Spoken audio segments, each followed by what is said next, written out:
part of modern life, and one cannot think of the world without it. Electricity is a carrier of light and power. Electricity is extensively used in many applications,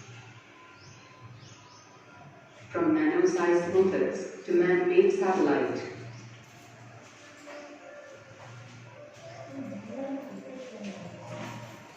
Let's explore the generation of electricity. Electricity is generated in power plants, solar panels, windmills, etc.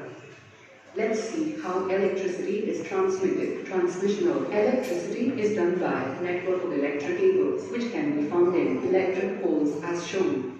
Now exploring the distribution of electricity. The electricity is distributed from power grid to cities and our homes with cables as shown.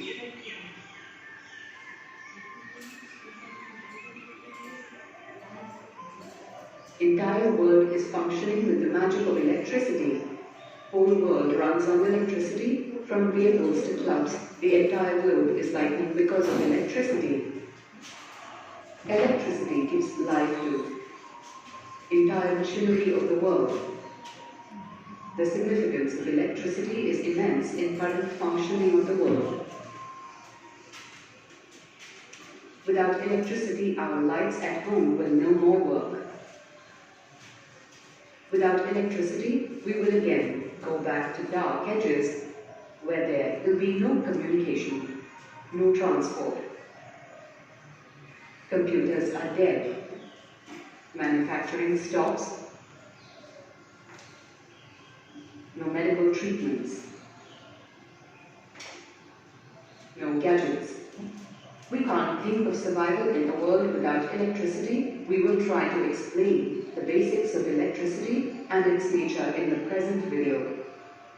When a plastic comb is rubbed against a cloth, it gets a property so that it can attract pieces of paper as shown. It means plastic comb is capable of charging and hence attracting neutral pieces of paper. Likewise, a plastic balloon, when rubbed, gets charged and starts attracting bits of paper as shown. Similarly, when a wooden scale is rubbed, it gets charged and hence starts attracting neutral bits and pieces of paper. The objects which gets charged by this rubbing effect are known as charged objects. If we take metal rods and starts rubbing it, it won't attract pieces of paper. It shows that some objects, even after rubbing, won't exhibit chargeable phenomena. Those objects are called uncharged objects.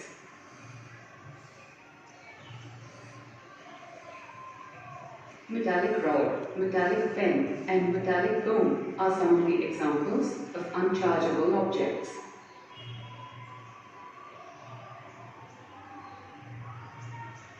The metals are not capable of charging by rubbing process. It means they allow the electric charges to flow through them. The substances showing such nature are known as conductors.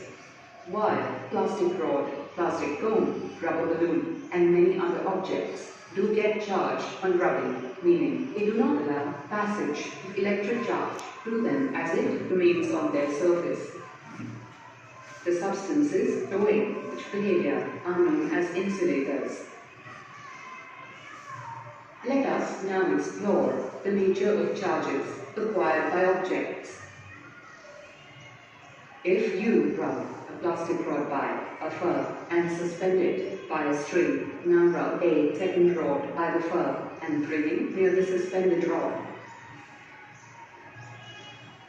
The suspended rod will move away. However, when a glass rod rubbed with silk is moved close to suspended, rubbed, or charged plastic rod, the suspended plastic rod will move towards the glass rod.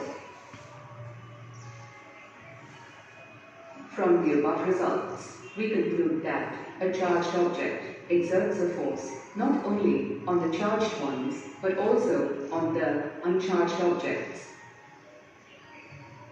The nature of force exerted is of two types, that is, either attractive type or the repulsive type. When nature of charges possessed by the rod is saying there exists repulsive force. And when nature, charges, possessed by the object is opposite nature, there exists attractive force.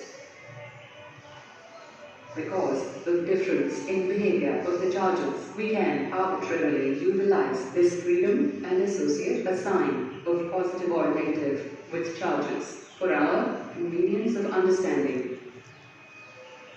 Now analyzing the same experiment on this convention, arbitrarily choosing the sign convention, since nature of charges on plastic rods are saying, let's associate it with a negative sign. Now we can conclude the fact that like charges will repel each other, hence we can conclude that when a negatively charged particle is brought close to another negatively charged particle, they will repel each other.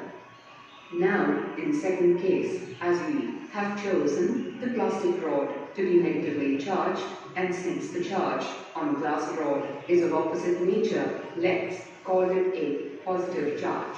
Now, we can see that when a positively charged material is brought close to the negatively charged material, both will attract. Hence, we can deduce a fact that unlike charges attract each other,